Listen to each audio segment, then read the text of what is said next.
Hi everyone, my name is Saba and I'm a histopathology trainee in the UK. Welcome to this short induction video where I will be sharing some practical advice, useful resources and tips that really helped me during my first year as an ST1. If you're just starting out, feeling unsure or wondering how to navigate your training, don't worry, you are in the right place and we are going through this together. Okay, so here is what we will go through today. So about where to start, how to approach the cutoff, what are the essential needs for your first year ARCP, and some great resources you can use throughout the year. Let's get started. All right, let's talk about where to begin when you are just starting as ST1 in histopathology. So my biggest tip is start by reporting small biopsies. They are less overwhelming comparing to big resections, and you can see loads of common pathologies by reporting small biopsies, which is perfect for building your foundation. And a golden rule, please, whenever you're looking at a new type of tissue for the first time, take a moment to go through its normal histology because knowing what normal looks like is the key to spotting anything abnormal later. I think these two books helped me a lot to learn about the normal histology. And definitely, you don't need to go through these books cover to cover. It's just about whenever you have a specific case or tissue on your desk, before going through the pathology, just go through the normal histology in one of these books, whatever you prefer. Also, Pathology Outline, definitely it's a lifesaver. So keep it as a bookmark on your desktop. And I think for the first few months, maybe for whatever case you have, just go through the Pathology Outline. You can easily search whatever you think about that specific tissue, like I don't know, skin cancer. You can just search and it brings up different differential diagnoses, whatever immunohistochemistry you need to do to differentiate between them. So it's a very good, helpful resource. About writing down reports, I know it's very difficult in the first few months because sometimes you don't even know what you're looking at, but try to describe what you see, even if you're unsure. And it's totally fine to fake it till you make it. So that's how we all learn in the beginning. So don't be afraid of writing down very simple description, because when you go through this case with your consultant, they will go through your report, give you some tips. Um, they will edit your reports, and then you can go through it again by yourself, having some reflection. And then by the time you are doing this process again and again, you will find out what a specific way of reporting you want to carry on, what a specific wording or description you use for any kind of pathology. The other tip is being active, ask questions. If you go for teaching, please try to ask questions. Um, Also, when you are in your department, and usually in histopathology, it depends on your department, but you will be either attached to a specific a specialty rotation, which could be 2 or 3 weeks, or you will be attached to a specific consultant to report together for a week or more. Um, if you stay in your office, sitting on your desk, maybe no one come around to find you and giving you cases. So you have to be active, you have to ask for cases, and don't worry about asking every day, knocking on the doors every day, because that's the way that you build up your skills, build up the number of your cases you see. If you sit in office and waiting for other people to bring you cases, I'm sorry, but this is not the way that it works in histopathology training, and you have to be very active yourself. Um, Also, I think it's a good practice to share interesting cases with other trainees. So most of the time, you will be in an office with a few other trainees. So try to make this culture of sharing cases together, having conversation and discussions about interesting cases, because also it will be very helpful for you to learn from other trainees. Make sure that you read RCPath datasets. Um, it's a bit long. Also, they are a bit overwhelming for the first time when you look at them, but that's the foundation that you need. And For whatever macroscopic or microscopic description, reporting templates, whatever you need to report a case properly in the UK, it's all in the data sets. Um, so make time to go through each data set based on the specialty you're attached. Like if you're doing skin, make a plan for yourself, being like, okay, first week I'm going through the BCC data set, second week I'm going to through melanoma data set, and the third week I'm going to through the SCC data set.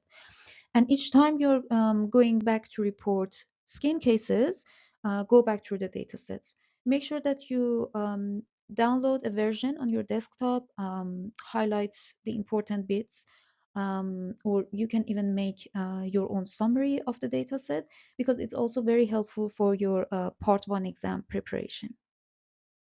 Um, Last note about reporting, you can use whatever logbook you want. I personally recommend the Histolase template. So if you search on Google Histolase resources, then you can download the Excel sheet logbook from there, which is helpful because it has all the specialties, and whatever you're reporting, it's counting all the numbers for you. So I recommend using that template logbook.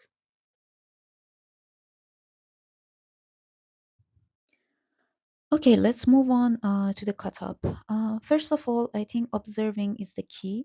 So start by observing as much as you can.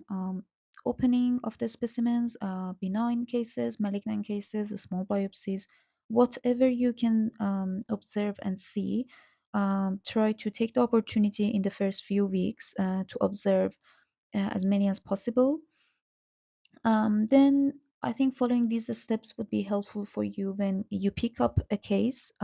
So first of all, make sure that you check the patient ID, check the ID on the pot, on the request form, over the cassettes, and also on your computer system. Make sure that you read the request form carefully, but also check the system for previous biopsies, radiology findings, and clinical notes.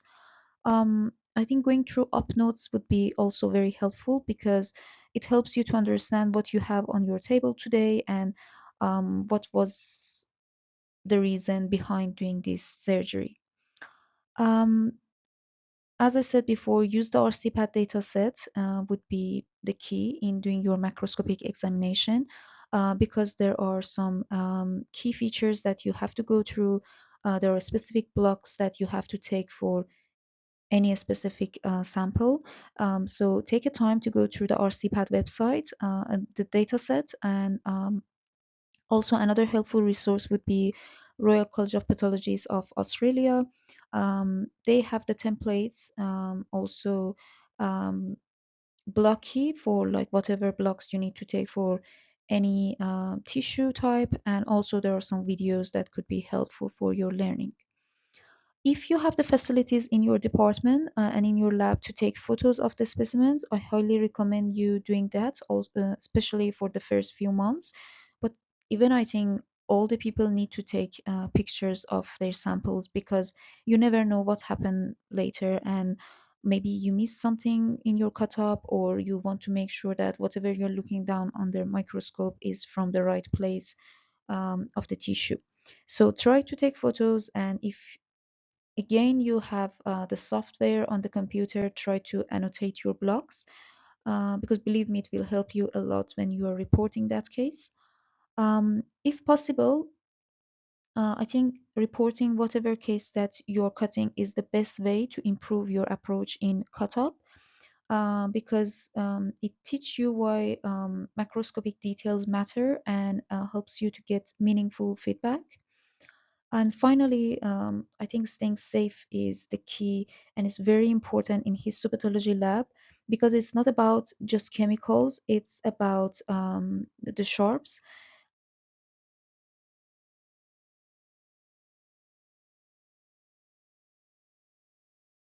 I thought it would be nice to just have a quick overview of the workflow in histopathology lab.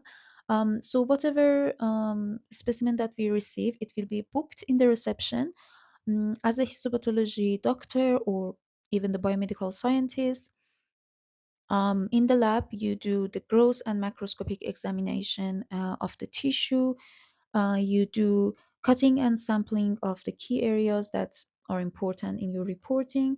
You put the tissue in the cassettes, close the cassette, and it will go through a processing. After the processing, the tissue will be embedded in paraffin blocks. And then the paraffin blocks will be trimmed, and here you can see after it's trimmed, the trimmed paraffin slices will be put on these kind of tops, which then the technicians put them on the glass slides, and then these glass slides will be processed to be stained. Okay, let's talk about ARCP and ePortfolio because I think it can feel a bit confusing at first, but don't worry, they are manageable once you get into the habit. Um, First tip is start sending your assessments early. Any interesting case that you have, even it feels like very simple, just send it and ask your consultant if you can send them a ticket on the lab system. Um, I myself found the like the terminology a bit difficult to understand what can fit in specific categories of the SLE. So I thought maybe giving some examples would be helpful for all of you. So let's go through the different types. So DOPS is about any direct observation of your performance. So basically, if you are doing cut-up, if you have done an autopsy, if you are setting up your microscope for the first time, or whenever you're reporting any histology or cytology case, it can count as a DOPS. So you can ask your consultants, senior trainees, or biomedicals, or your senior biomedical scientists in the lab to sign these assessments for you. And actually, I think the DOPS are the easiest to achieve, the six number. I forgot to say, so you need 24 work-based assessments for your ARCP at the end of year one. But the ARCP in histopathology usually happening in middle of the May to early in June. So basically, you have to have everything ready by end of April. So it's not actually a whole year. It's a bit less for ST1 year. That's why I'm telling you to start sending them as soon as possible. And for 24 work-based assessments, you need six of each of these categories. So six stops, six ECEs, six CBDs, and six AOPs. Okay, so I think, yeah, the DOPs are quite easy to achieve. ECEs are about anything a bit out of histology world and more related to teaching, research, clinical events, MDTs, audits, whatever out of histology is kind of ECE. So if you're doing any teaching for medical students, if you're doing acting as a mentor for medical students or a doctor doing taster week in your department, it counts as ECE. If you do any case presentation, poster presentation, audit presentation, all of these kind of presentations count as ECE. Attending MDTs in the first few years of your training still counts as ECE. At some point, you will have to do the MDT by yourself, but in SC1, SC2 year, still attending MDT, making some reflection about the MDT, you can still send tickets for ECEs to be signed. Okay, so you also need six ECEs, and I think ECEs are the most difficult to achieve, in my opinion, especially in the first year, because for teaching, you have to know something yourself to teach other people, but um, I think try to take the opportunities. So maybe after like 3 4 months of your training, if you know that there are like students coming for pathology attachment, or if you know that there's a doctor coming for taster week, try to ask to be their mentor and getting an ACE done. So CBD is about case-based discussions. Any like interesting case which need extra works like molecular specific like immunohistochemistries, or if you had an autopsy case which needed taking histology or toxicology or whatever, you can use it as a CBD. Try to think about CBDs whenever you have a case that doesn't look quite simple, and always ask your consultant if you can use this case as a CBD and send them a ticket. And AOPs, I think these are quite easy to achieve. So AOPs are about assessment of your performance. Usually, when you want to fill out a form for AOPs, you have to give a specific period of time. So that could be the attachment for any specialty that you're doing, like when you're doing a GI rotation, end of the rotation, you can send AOP to one of the signed consultants during that rotation for yourself. Or if you have done like in a specific period of time, like a month, you reported I don't know, like 20, 25 GI biopsies with a specific consultant, you can still send them an AOP about reporting GI biopsies. That's it. So it can be about your attachment or rotation, or it could be about working with a specific consultant. AOPs are the only one that's just the consultants could sign it, but the other ones like CBD, ECE, and DOPS, you can ask the trainees or senior like biomedical scientists to sign it for you. So yeah, for ARCP, as I said, you need 24 of these online assessments on your portfolio. And the other thing about ARCP is the reporting numbers. So for your first year of training, there are four categories that you need a specific number of cases. Gynecytology, you need 150 cases. Because gynecytology in the UK at the moment, there are specific centers to train and to report gynecytology. So you will be sent for like a placement to your deanery center, and usually your numbers will be managed during your placement in that center. Non-gynae cytology, again, you need 150 cases. That's a bit tricky in some places because they don't have enough cytology cases. And also, reporting cytology in the first year of training is also more difficult comparing to histology because you need to know the histology of the tissue to understand the cytology. But try to review as many cases as possible. If you have free time during your histology rotation, for example, you're in your GI rotation, the consultant is off, there are not much cases, try to report some cytology cases. Try to maybe ask whoever, like the other trainee who is doing cytology, ask them if they have any interesting case that you can see and report with the consultant later. Have some double heading together. And also, if around ARCP you feel that you're short in numbers, try to swap your rotation. Um, if you feel like you don't need more histology cases, swap any of your histology rotation with the cytology one. So for histology, you need 500 cases. All of these are minimum numbers, but if you achieve like 500 in histology, then your ARCP is fine. Um, so you need 500 histology cases for ARCP. Um, it's easy to achieve, it's not difficult at all. But as I said before, you have to be active, and you have to ask for cases every single day. Um, but I think most of your numbers can be achieved from GI, gynae, and skin. They're quite easy. Like I mean, from GI and gynae, I mean the biopsies. So they're quite small cases. They're not taking a long time to report. So you can easily report, I don't know, 10, 15 GI biopsies in one day.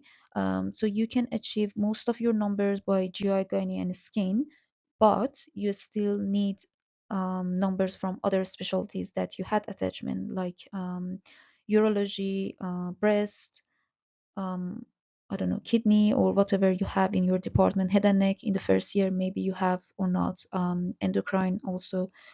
So you need numbers from those specialties as well, but um, I think most of the numbers are coming from GI, gynae, and skin in the first year because they are kind of the foundation of learning, and as I said, less complex to report.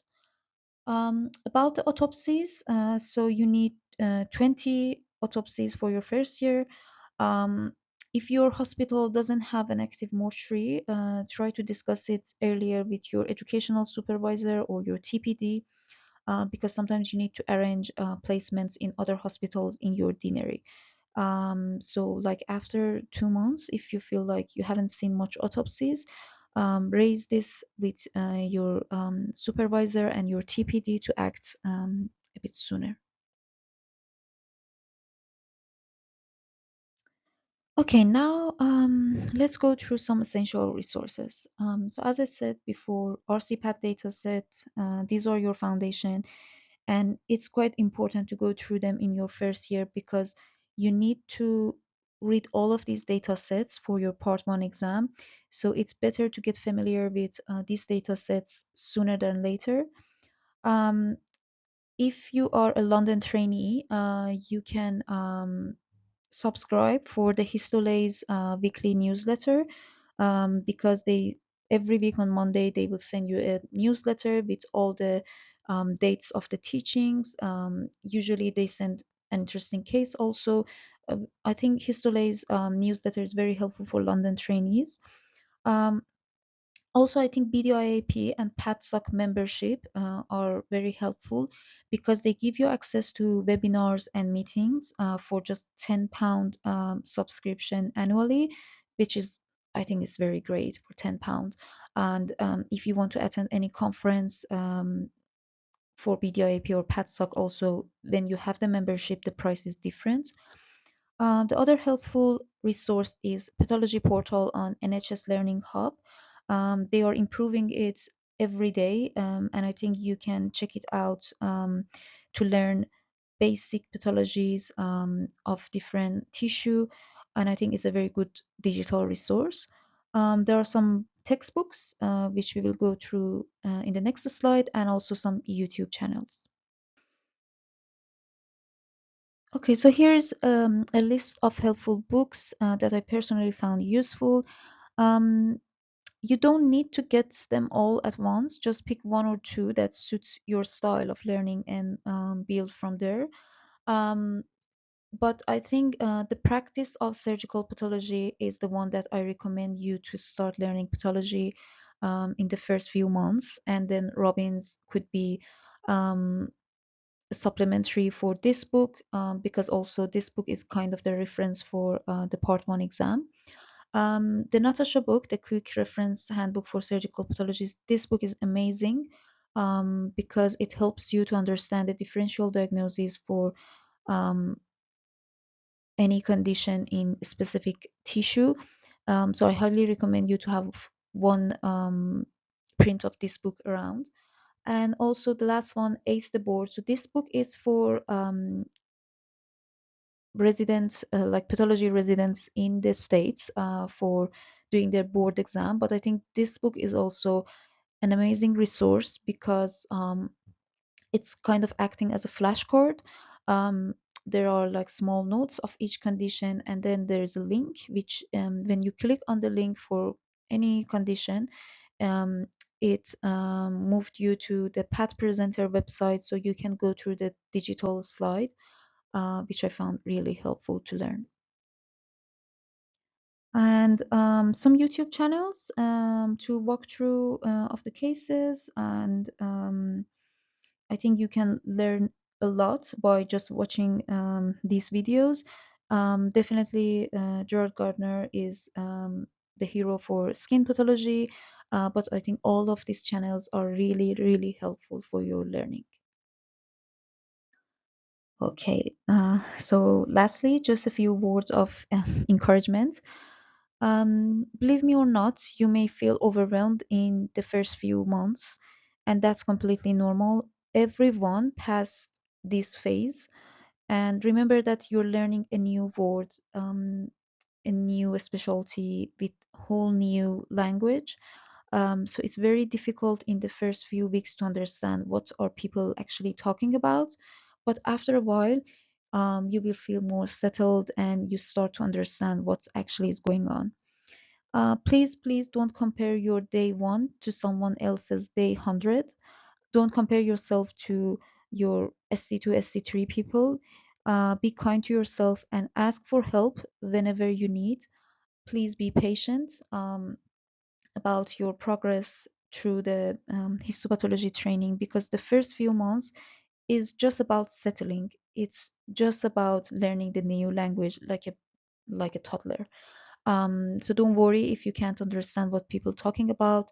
Maybe try to make notes, go and Google it later, and just trust the process of learning. After 6 months, you will be amazed like how much you learned in a few months and how much you can understand actually.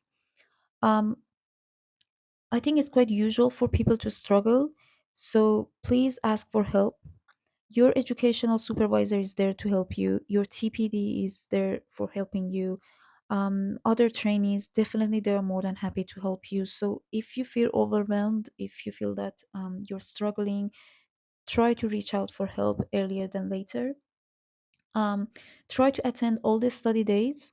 um, I know that after COVID they started to become most of the times online, but still there are some in-person meetings, so try to attend, because I think it's a good opportunity to talk with other trainees, to share your thoughts, share your experiences about a specific placement that you have, and build up your relationship with your future colleagues.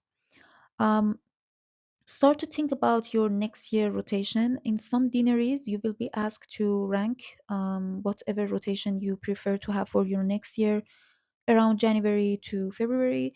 So start to think about it, start to gather information about different places, and yeah, start to think about it ahead. Um, in some deaneries, you will be asked to arrange your pediatric and neuropathology rotation for your ST2 year. In some places, you have them in your hospital where you're doing your ST1, so it's easy. But if you don't have them in your ST1 and ST2 year hospital, you have to arrange it somewhere else to doing as an attachment. And usually there is a long waiting list for this rotation, so try to arrange it maybe around May. I think it's a good time to arrange it for your ST2 year. And at the end, please feel free to contact me on here on my YouTube channel or on my Instagram account. I'm more than happy to take any question and help you to go through this.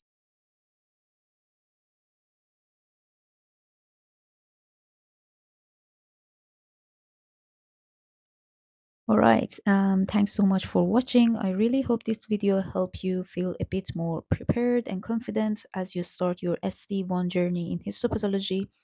If you found this video helpful, please give it a thumbs up and subscribe to the channel. I will be posting more tips, case discussions, and histopathology content to help you along the way. And if you have any question or want to share your own experiences, just drop a comment below. I would love to hear from you. Good luck, and remember, you've got this. You will enjoy your ST1 year so much. So please enjoy your new journey.